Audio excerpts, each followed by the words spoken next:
Hey everyone, today we're going to be talking about doing your bang trims at home. I know it's been quite a while since you've been to the salon, and of course it'd be ideal if you can go see your stylist, but in the meantime, I want to give you some tips that are easy that can get you by. So what you're going to need is a comb, a blow dryer, some heat protection. What I really like to use is the Iron Shape 11 from Redken. It's a really easy heat protection that you can spray on wet or dry hair, but it's really ideal for dry hair. We want to prep your hair so we can blow dry it to get ready to recut a fringe.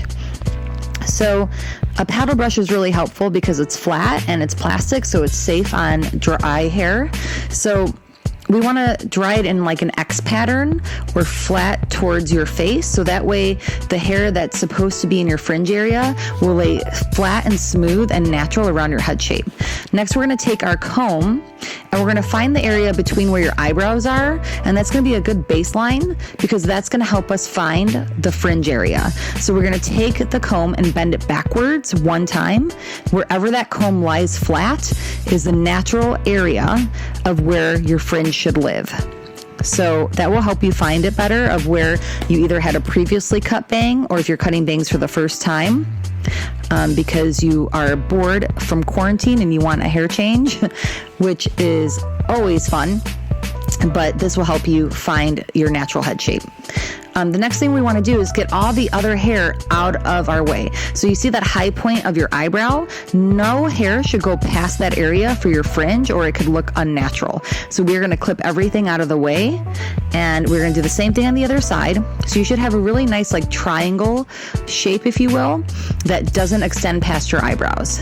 So make sure it's again flat down towards your face area. That's going to help us get a better cut.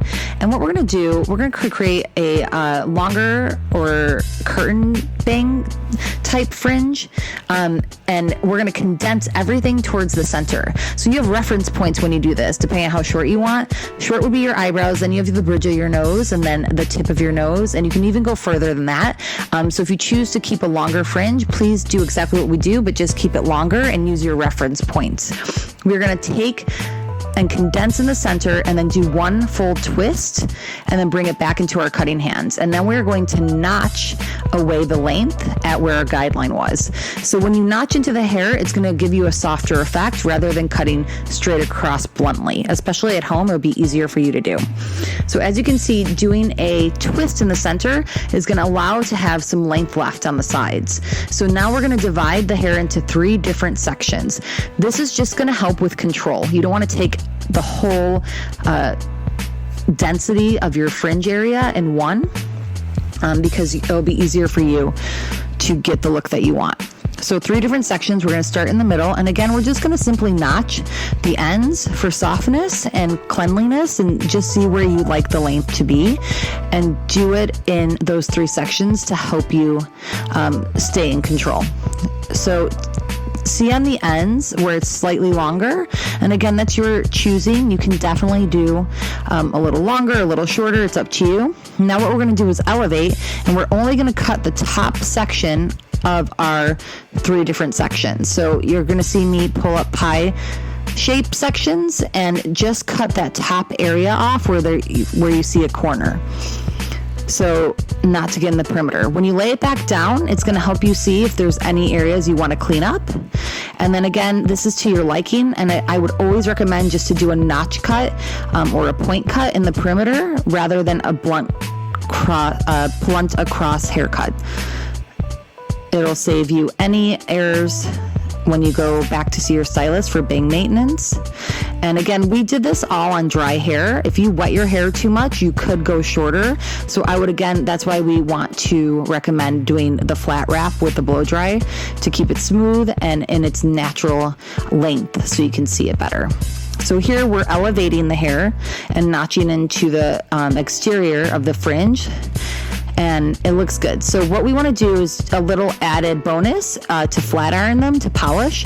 We're going to use the Iron Shape 11 again. And we're going to split the hair into 2 sections for control. And then we're just going to take our flat iron and slowly curve it down, but we're going to run the comb right through it right away so it flattens it while the hair is still hot, and it'll be a smoother look. And then again, we're not clamping the flat iron down 100%. We are actually rubbing the base with the flat iron and then pushing the clamps together as we turn. So it's more of a motion that you're moving with the flat iron instead of clamping. And then we're gonna put your hair into the fringe area now so you can see it and see if it's to your liking, and that way you get to see your full look and you should be good.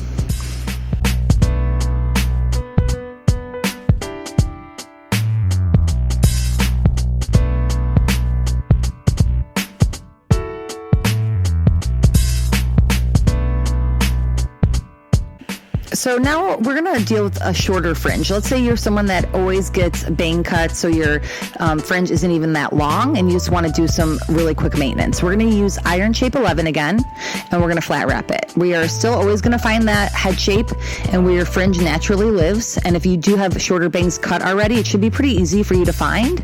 And you just want to take the rest of your hair and clip it out of your way.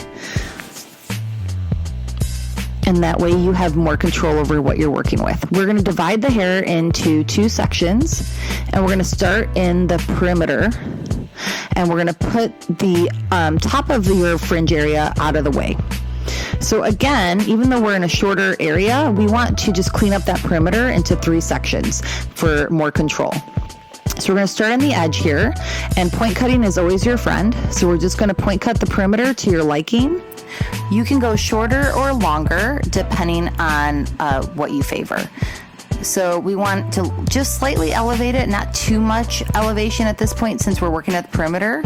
And then I always have one side that's a little longer because my stronger hand is on the opposite side. So just check the mirror to make sure that you have it straight across the way you like and it's balanced. So once your perimeter is set, we'll drop the top part of your fringe, and you just basically use what you just previously cut as a guide. So we're gonna notch up to that point, and you should see like a little shadow of the haircut that you previously cut, and that will help you maintain the length that you want. And again, these are soft little point cuts, and you should do it on dry hair. Again, if you go fully wet, you run the risk of going too short. So same like in our previous fringe, only in a shorter area, we want to lift, elevate those pie sections and just cut that corner at the top.